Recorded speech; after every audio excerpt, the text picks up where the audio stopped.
El fútbol en México levanta toda clase de pasiones y lamentablemente la ira, rabia y agresividad abarcan la mayor parte.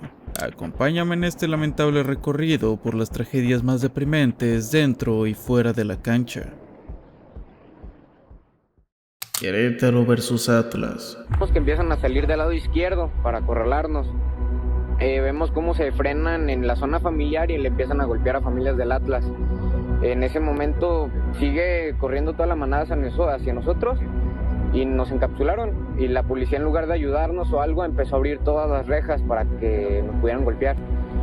Ya estaban los cuerpos inertes, los siguieron golpeando, incluso a uno le picaron la cabeza con un picayelo ya que había fallecido, para después quitarle toda su ropa. El fútbol y la cerveza no es una buena combinación. El día 5 de marzo del año 2022 ocurrió una tragedia en el partido Querétaro contra Atlas por el minuto 60. Mientras Atlas estaba ganando el partido 1-0, en las gradas del estadio La Corregidora empezaron a pelearse hinchas de cada equipo. Algunos aficionados entraron al campo a refugiarse ya que las cosas estaban saliendo de control. No habían suficientes policías para mantener el orden. Las cosas empezaron a calentar de más. En las gradas ya no habían golpes, sino de plano intentos de quitar vida. Los pseudoaficionados llegaron al extremo de entrar a la cancha para seguir la pelea, sin importar que hubieran familias que nada más querían disfrutar el hermoso deporte que es el fútbol. Se empezaron a subir a las redes sociales videos de personas que estaban tiradas sin ropa y al parecer sin vida. En algunos videos que se subieron a redes sociales se logra escuchar cómo mujeres piden que paren agresiones a hombres gritando insultos mientras resuenan azotes.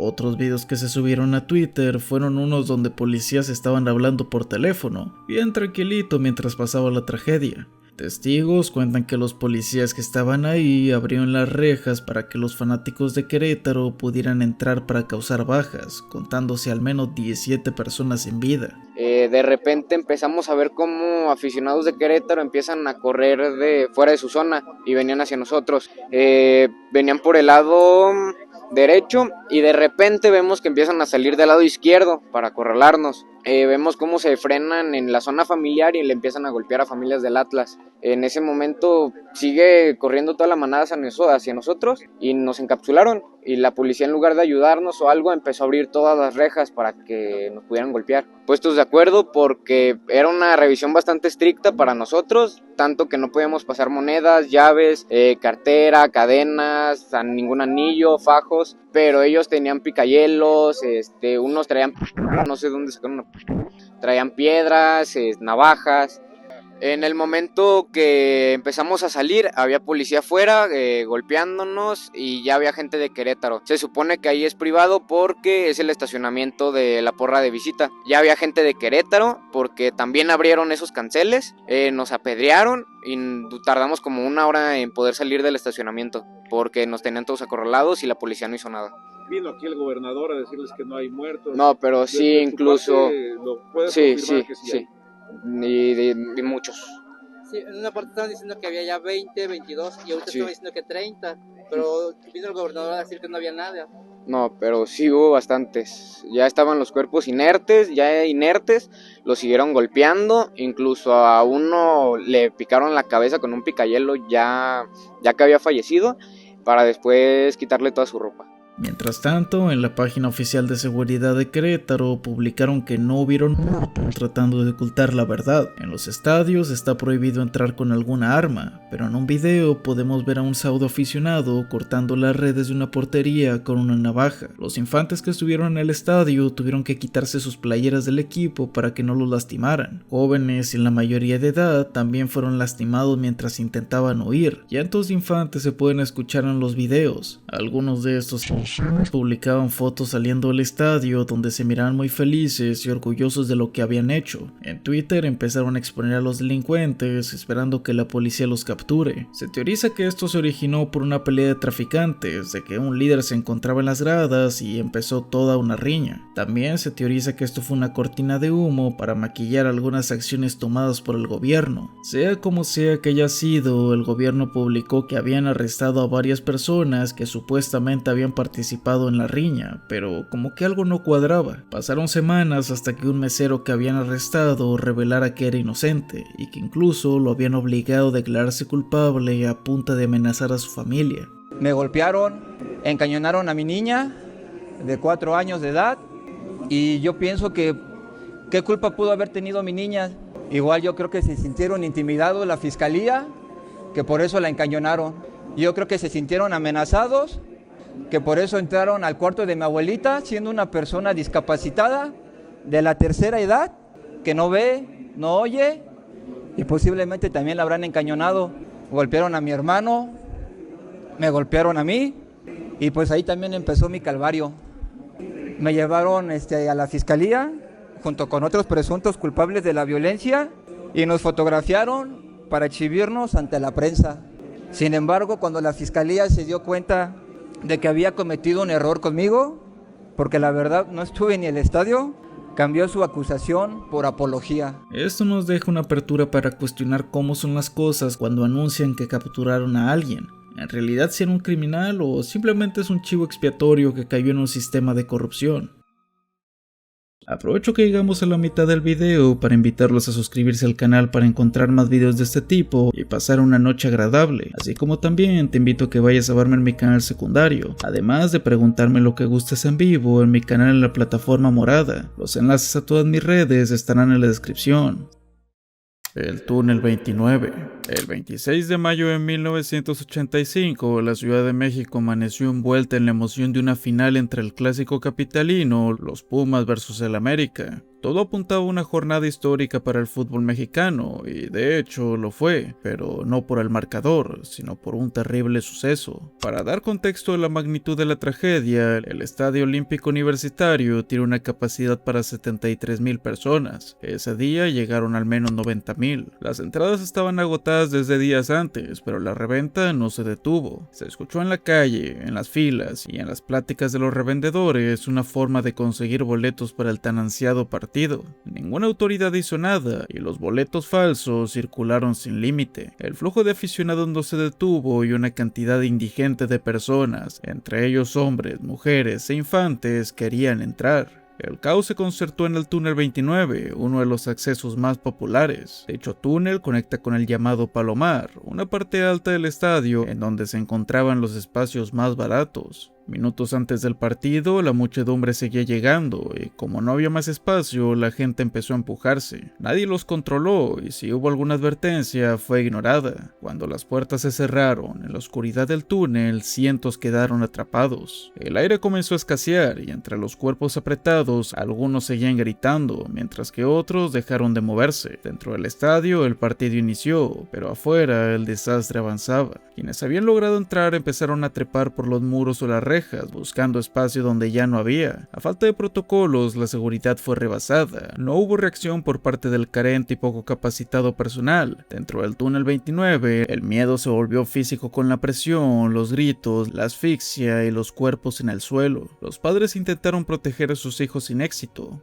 La gente, en un acto desesperado, aplastó a otros para conseguir aire. Algunos intentaron volver sobre sus pasos, pero era imposible. El lugar se había convertido en una ratonera. El partido pasó a segundo plano y la transmisión en vivo no mostraba goles, sino ambulancias. Las imágenes de policías cargando cuerpos, gente en estado de shock y un padre cargando a su hijo sin vida le dio la vuelta al país. Hubieron más de 70 heridos y 11 personas perdieron la vida. 3 de ellos fueron menores de edad. Al día siguiente, la prensa no habló del partido. Habló de una tragedia, de la falta de controles, de la indiferencia de los altos mandos y de la negligencia. Las causas fueron múltiples, todas ellas evitables, como por ejemplo la sobreventa, falsificación de boletos, la falta de planeación, cero coordinación en los accesos, seguridad insuficiente y personal mal preparado. Todo junto dio como resultado un indignante suceso letal. La tragedia obligó a cambiar normas, así que rediseñaron accesos y se impusieron nuevas reglas para eventos masivos.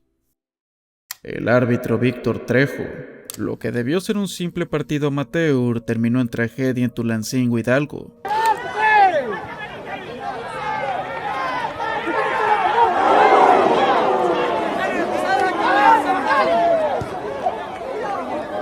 Los hechos ocurrieron en la cancha irónicamente llamada Amigos del Balón, durante un encuentro entre los equipos Canario Rojo Gómez y el Lindavista. Debido a protestar airadamente una falta, el árbitro Víctor Trejo le mostró la tarjeta roja a un jugador de los Canarios. Al momento de la expulsión, el jugador Rubén Rivera perdió el control y golpeó brutalmente con la cabeza el rostro del árbitro. Víctor cayó al suelo inconsciente ante la mirada atónita de jugadores, entrenadores y aficionados. Algunos corrieron a auxiliar al árbitro, mientras que otros intentaron detener al agresor. Rubén rápidamente se dio a la fuga en un automóvil, a sabiendas de que su ataque había sido fatal. El silencio sepulcral invadió la cancha cuando los servicios de emergencia confirmaron el fallecimiento de Trejo, de 59 años. Pereció víctima de un traumatismo craneoencefálico que le provocó un hematoma subcraneal generalizado. La policía de Tulancingo inició un operativo para localizar al jugador fugitivo, cuyo paradero hasta el día de hoy se desconoce.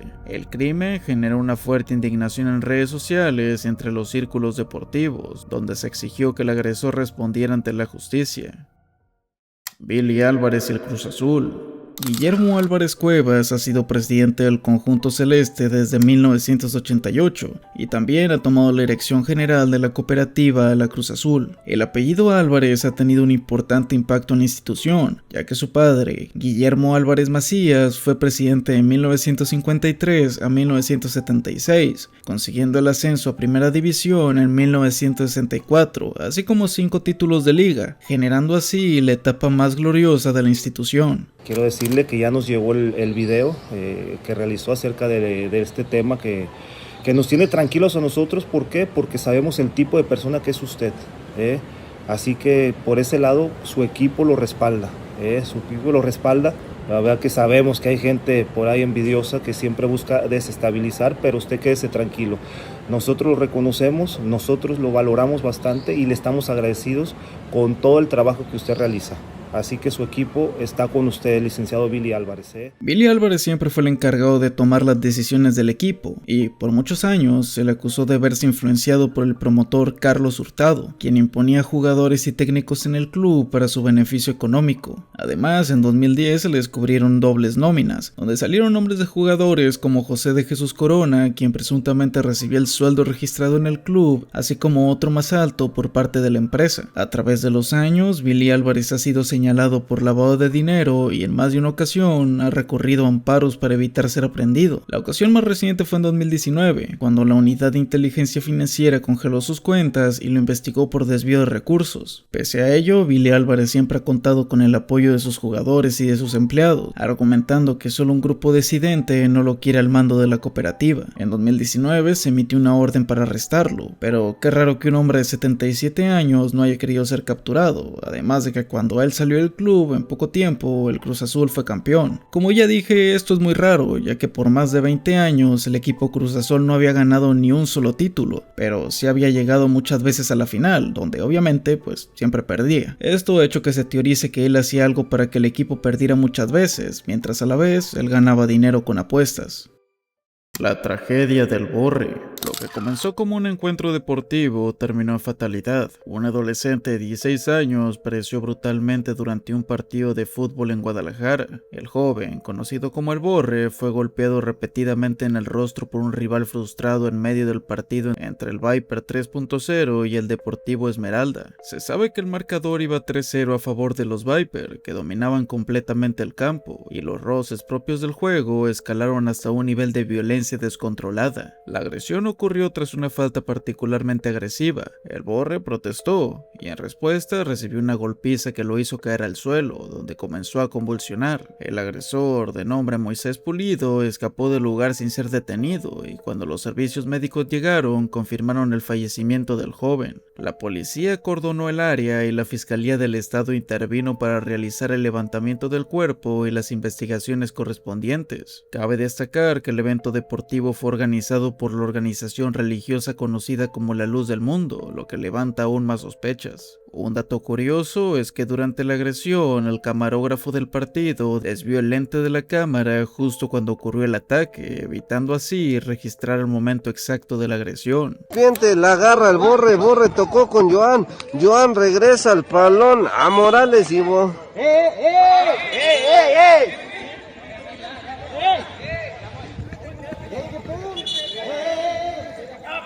No es la primera vez que esta asociación religiosa se ve involucrada en intentos de encubrir actos violentos cometidos dentro de su círculo. Tal es el caso del hermano del rapero C.K., Daniel Maldonado Ruf, quien en 2001 fue ultimado a balazos. De igual forma, a raíz de un encuentro deportivo ubicado en el Club Deportivo Provincia, la misma cancha donde falleció el Borre. Las agresiones contra el Borre y Ruf dejan al descubierto una estructura que, una vez más, parece estar más interesada en proteger su imagen que en garantizar justicia. Incendio en el Parque Asturias. El 26 de marzo de 1939, el furor de los aficionados del Necaxa desató una tragedia sin precedentes en el fútbol mexicano. Tras un empate que dejó al Necaxa sin oportunidad de pelear el título, la frustración estalló en las gradas del Parque Asturias, un estadio de madera con capacidad para 25,000 personas. Los seguidores, enfurecidos por un polémico penal en los últimos minutos y la actuación del árbitro Fernando Marcos, comenzaron a arrancar butacas, quemar papeles y lanzar objetos. En minutos, el fuego se propagó por las tribunas y los bomberos, sin suficiente agua, nada pudieron hacer para evitar que el estadio ardiera en llamas. El Parque Asturias, joya deportiva inaugurada en 1936 y símbolo del fútbol capitalino, fue reabierto en 1940, pero nunca volvió a ser el mismo. Cerró una década después y fue demolido en 1953. El cautiverio de Marbella Ibarra. Marbella Ibarra, entusiasta del fútbol, fue una mujer visionaria que abrió camino donde no lo había. Nunca jugó profesionalmente, pero con el dinero que recaudó de su trabajo en las oficinas del Ministerio Público de Tijuana y después su negocio de cosméticos, le dio vida a su sueño de fundar un equipo de fútbol femenil. Pionera del fútbol para mujeres en México, fundó las Cholas de Tijuana en 2014 y fue una pieza clave para la Liga MX femenil en 2017. Cumpliendo su sueño, Ibarra volvió a lo que más le gustaba y dio vida a su última iniciativa, Ellas Juegan. En esta siguió buscando jóvenes con mucho talento y sin recursos para darles la oportunidad de probar suerte en uno de los clubes de la Liga MX. Marbella sabía de la importancia que tenía el fútbol como una vía de escape para sacar a las mujeres en una de las zonas más violentas del país. Su lema, hay sueños que solamente se alcanzan con los pies, se convirtió en bandera de una generación de mujeres futbolistas. Lamentablemente, en septiembre de 2018 fue privada de la libertad, brutalmente maltratada y ultimada. Nunca se supo el móvil del crimen. Tras casi un mes de su desaparición, su cuerpo fue hallado sin vida, con evidentes marcas de haber sido golpeada en el rostro, piernas y cuello. Fue abandonada envuelta en una cobija cubierta con cinta plástica en Rosario, cerca de Tijuana, la ciudad donde comenzó su revolución deportiva. Su caso no solo destapa la brutalidad de la violencia que azota Baja California, sino que deja un profundo vacío en el deporte mexicano. Afortunadamente, el impacto de su obra continúa con 18 equipos femeniles de primera división que ruedan el balón gracias a su legado. Joao Malek. El 23 de junio de 2019, Joao Malek, un prodigioso futbolista mexicano, protagonizó un accidente vial cuando su vehículo deportivo chocó por detrás contra otro automóvil en el que viajaba una pareja de recién casados. Ambos perderían la vida en el lugar. Las investigaciones revelaron que Malek conducía bajo los efectos del alcohol, exceso de velocidad y que, horas antes, había publicado en sus redes sociales imágenes de él en una discoteca hasta altas horas de la noche. Esto generaría una fuerte reacción de indignación en la opinión pública. El 23 de octubre de 2020 fue declarado culpable de homicidio culposo agravado y recibió una condena de 3 años, 8 meses y 15 días de prisión. La sentencia incluyó la posibilidad de obtener libertad condicional y una orden de indemnización a los familiares de las víctimas. La madre de María Fernanda Peña, una de las fallecidas, expresó su descontento con la resolución, calificándolo como un asesino y criticando que pudiera continuar con su carrera deportiva como si nada hubiera pasado. El 15 de diciembre de 2020, Malek quedó en libertad gracias a la sentencia abreviada. La madre de María Fernanda rechazó la oferta de Malek de hacerse cargo de los gastos de los hijos de Alejandro, la otra víctima del accidente. Este caso, al igual que Heisenwolf o Celia Lora, representó un ejemplo de que una persona en México puede librarse de las consecuencias de sus actos, ya sea gracias al dinero o las influencias. Yo nunca me desentendí. Lo primero que hice fue preguntar cómo estaban. Entiendo que fue mi responsabilidad, pero hasta cierto punto. Acepto que fue un error de mi parte. Fue muy duro, pero le pudo haber pasado a cualquiera. Contó el nuevo delantero del Cafesa Jalisco de la Segunda División de México. Reportes indican que el choque se produjo cuando el jugador iba manejando su vehículo deportivo a exceso de velocidad, tras salir de un centro nocturno donde ingirió bebidas alcohólicas. A mi mamá le dije que hubiera preferido que me tocara estar a mí del otro lado, dijo el jugador a la prensa mexicana. El accidente de Nacho Flores. Ignacio Nacho Flores era un histórico jugador del Cruz Azul, considerado uno de los mejores defensas mexicanos de la historia y uno de los máximos símbolos del Cruz Azul. Nacho pasó toda su carrera futbolística con el equipo celeste, lo que le valió convertirse en su momento en el jugador con más partidos en la historia del club. Con la selección mexicana disputó el Mundial de Argentina de 1978. Además, fue 3 veces galardonado como el mayor lateral de la Primera División de México en el 79, 80 y 81. Tras sufrir frecuentes lesiones en los últimos años de su carrera, se retiró profesionalmente del fútbol en 1989. Dejaba las canchas luego de 18 temporadas con el Cruz Azul en las que se disputó 551 partidos, marcó 20 goles y ganó 5 títulos. Por esa razón, la brutalidad de su fallecimiento sacudió al fútbol mexicano. Se sabe que en 2011, en Cuernavaca, Morelos, su vehículo fue interceptado por un grupo armado que sin aparente razón le disparó repetidamente con 27 impactos en total. A consecuencia de las heridas de bala en el cráneo, tórax y abdomen, Nacho falleció. Hasta la fecha se desconoce el motivo por el cual fue ultimado, así como los autores del crimen.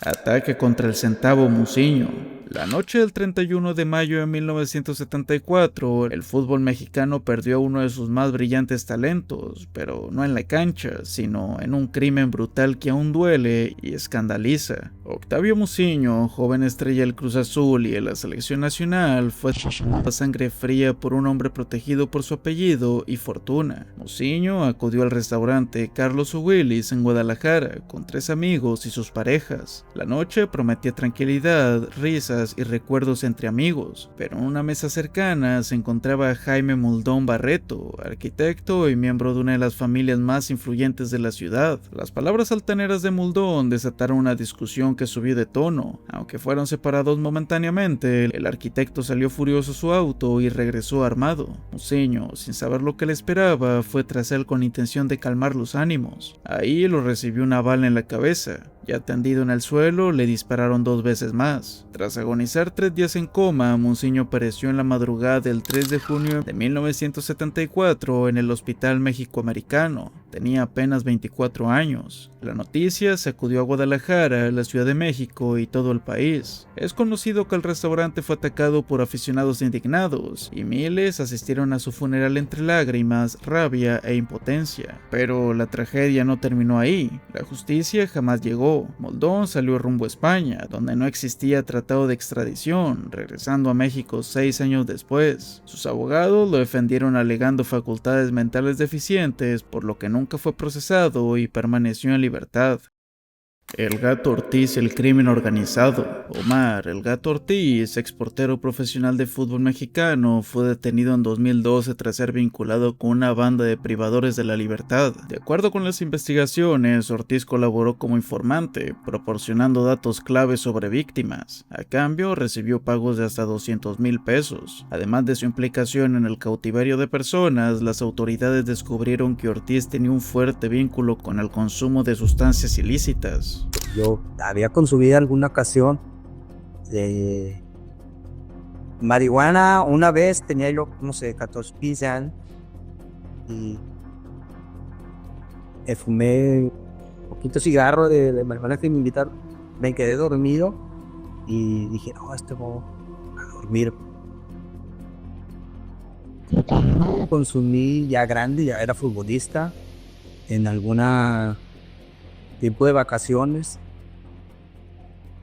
1 o 2 dosis de cocaína, pero no es... A pesar de que insisten que nunca participó directamente, en 2019 fue sentenciado a 75 años de prisión por el delito de cautiverio agravado. Ortiz se encuentra actualmente recluido en el penal de Cadereyte, Nuevo León, uno de los centros penitenciarios más violentos de México. Ahí debe convivir con miembros de organizaciones criminales, constantes motines y riñas entre reclusos, en las que al parecer ha resultado herido. Encontró refugio en el cristianismo, volviéndose un fanático pastor dentro del penal, tratando de justificar sus malas acciones con la religión. Así, Omar El Gato Ortiz enfrenta el partido más difícil de su vida, atrapado entre las rejas de una prisión marcada por la violencia y las consecuencias de sus decisiones. El accidente de César Andrade. César Andrade era una de las mayores promesas del Atlas y del fútbol mexicano en los años 90. Andrade pasó a ser el novato del año en la Liga MX, haber truncado su sueño profesional. Esto cuando quedase fuera de una generación dorada que incluía a Rafael Márquez. La causa fue que perdió la pierna derecha a los 21 años tras un brutal accidente automovilístico el 10 de noviembre de 1999. El impacto contra una viga a más de 120 km/h lo dejó con múltiples fracturas y perforaciones internas. Fue a causa de una grave infección lo que lo obligó a someterlo a una amputación para salvarle la vida. Su historia marcó al fútbol tapatío y sigue siendo uno de los episodios más trágicos del deporte mexicano. Antonio de Nigris. Alguien tiene que tirar o poner un servicio, ahí está, de Nigris. ¡Uy, qué gol! ¡Qué gol! ¡Uy, qué golazo de Nigris!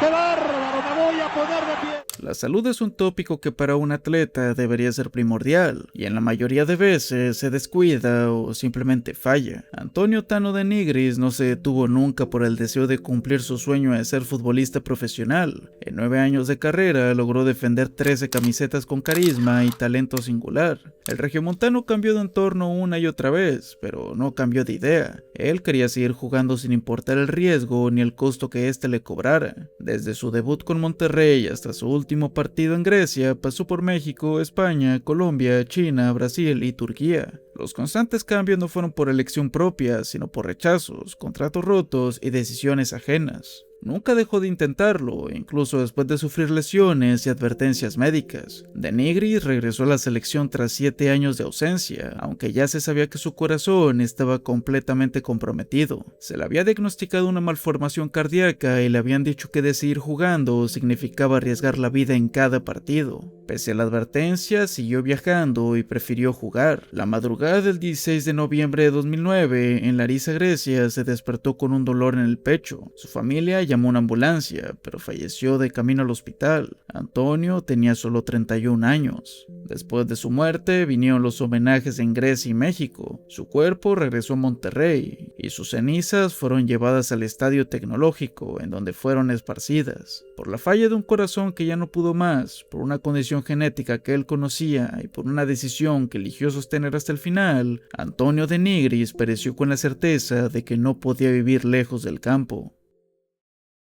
Cesario Victorino Ramírez. Entre las figuras más recordadas del Cruz Azul estaba Cesario Victorino, un mediocampista brillante que fue campeón de liga en 4 ocasiones y que supo ganarse el corazón de toda una generación de seguidores cementeros. Después de colgar los botines, Cesario no se alejó del fútbol. En En cambio, decidió volver a las canchas, esta vez desde el banquillo, y comenzó su camino como director técnico. En 1999 dirigía a los Tuzos del Pachuca en la segunda división, pero el 19 de junio de ese año el destino marcó un punto final que nadie esperaba. Tras disputar un partido en Cuernavaca, el equipo emprendió el regreso en autobús y durante el trayecto, en plena carretera, los frenos del vehículo fallaron. No hubo tiempo de reacción por el brutal impacto que dejó un saldo total de 5 fallecidos y 15 heridos. Atrapados entre los hierros retorcidos, una de las víctimas fatales fue Cesario Victorino. El accidente no solo arrebató vidas, también arrancó un pedazo de la memoria del fútbol mexicano. Cesario, el ídolo, el campeón, el hombre que alguna vez levantó trofeos con la máquina, perdió la vida cuando apenas comenzaba a construir una nueva etapa en su historia. Ese día quedó grabado en la memoria del Cruz Azul, no por una copa levantada, sino por el silencio que dejó la ausencia de Victorino. Salvador Cabañas. Sin dudas, uno de los casos más tristes es el de Salvador Cabañas, uno de los futbolistas más destacados de América Latina en 2010. El paraguayo estaba en su mejor momento, pues jugaba en el Club América de México y era una pieza clave de la selección nacional de Paraguay. Esqueda, Rojas, tiene al More, prefiere a Cabañas, Cabañas de media vuelta, ¡golazo! ¡Golazo de Cabañas! El América sigue vivo, aunque usted no lo crea. Tenía proyección internacional, ofertas de clubes europeos y el reconocimiento de su país y continente. Contaba con 29 años y todo apuntaba a que lideraría su selección en la Copa Mundial de Sudáfrica 2010. Sin embargo, el 25 de enero del mismo año, su carrera se detuvo abruptamente. Esa madrugada, Cabañas fue atacado con una herramienta de fuego dentro del bar, en la Ciudad de México. El autor del disparo fue José Valderas, miembro del crimen organizado. La bala le ingresó por la frente y quedó alojada en su cabeza. Según la investigación, hubo una discusión previa, pero hasta hoy día no existe una versión definitiva de los hechos ni un motivo claro. Cabañas fue trasladado de urgencias a un hospital y aunque los médicos consideraban que sus posibilidades eran mínimas, sobrevivió. La bala nunca fue extraída y a pesar de no presentar parálisis, el jugador presentó daños neurológicos y pérdida parcial de la memoria. Después del atentado, sufrió el abandono de sus supuestos amigos, de su representante, su abogado y su entonces esposa, quienes se encargaron de quitarle todo el dinero que había ganado como futbolista. Encontrándose en una paupérrima situación económica, durante un tiempo vendió pan en un local familiar. Mientras tanto, se sabía que su esposa vivía en una casa de $5 millones que con tanto esfuerzo Cabañas había obtenido. Tras el ataque, intentó regresar al fútbol profesional, jugó en equipos de ligas menores de Paraguay y Brasil, pero la pérdida parcial de la vista y debilidad en su lado izquierdo jugaron en su contra. Cabañas pasó de ser una figura internacional del deporte a un sobreviviente de un ataque violento en un país ajeno. Su historia es uno de los casos más graves de violencia vinculada al crimen organizado que ha afectado directamente a una figura pública del deporte en América Latina. Santos vs Morelia. El 20 de agosto de 2011, el partido entre Santos Laguna y Monarcas Morelia se vio envuelto en violencia cuando se escucharon detonaciones afuera del inmueble. El pánico se apoderó de los aficionados, jugadores y medios de comunicación. El recinto, Territorio Santos Modelo, registró una gran entrada aquel día. Durante el primer tiempo del encuentro, a 5 minutos de finalizar, la gente comenzó a correr despavorida hacia los vestidores atemorizados por una balacera. Tras los hechos, las autoridades aseguraron que un grupo armado había estado marchando por un circuito cercano, causando los disparos en un intento de detención. El saldo fue blanco, ya que en el estadio no hubieron víctimas, aunque la policía sí que resultó herida debido al tiroteo. Esto se relaciona con el ciclo presidencial de Felipe Calderón, conocido por sus enfrentamientos armados tras la declaración de la guerra. El árbitro auxiliar número 1, el señor Salvador Rodríguez. ¿Qué pasó? ¿Qué ocurrió? Hay balazos, hay balazos. ¿Qué está ocurriendo? Todos están corriendo. Sí, señor. Sí, señor. El entrenamiento, sí. Se escucharon algunas detonaciones. Sí, señor. Así es. Algo ocurre. Cuidado, calma, Juan Carlos. Sí, señor. Resguárdate. Sí, señor. Ya estamos aquí detrás de la cancha de de Morelia, la verdad se están escuchando unas detonaciones todavía, ¿eh? Sí, muy desagradable, la verdad. Sí. Ya la gente de Monarcas ya se está retirando, ya van la gente de seguridad pues rumbo a los accesos, ¿no? De este estadio, ya le dieron pues el pase a toda la gente. Sí, la afición está saliendo. Sí, señor. Sobre el campo prácticamente, desfavorida, por supuesto. Qué desagradables, Qué situación tan lamentable. Estamos viviendo en México, ¿eh? Sí, señor. En México. Y se está llenando aquí donde estaban los jugadores, en las bancas está repleto de gente, por supuesto nos estamos resguardando, estamos bien, y bueno, vaya cosas en el fútbol, eso por supuesto que no debe de pasar.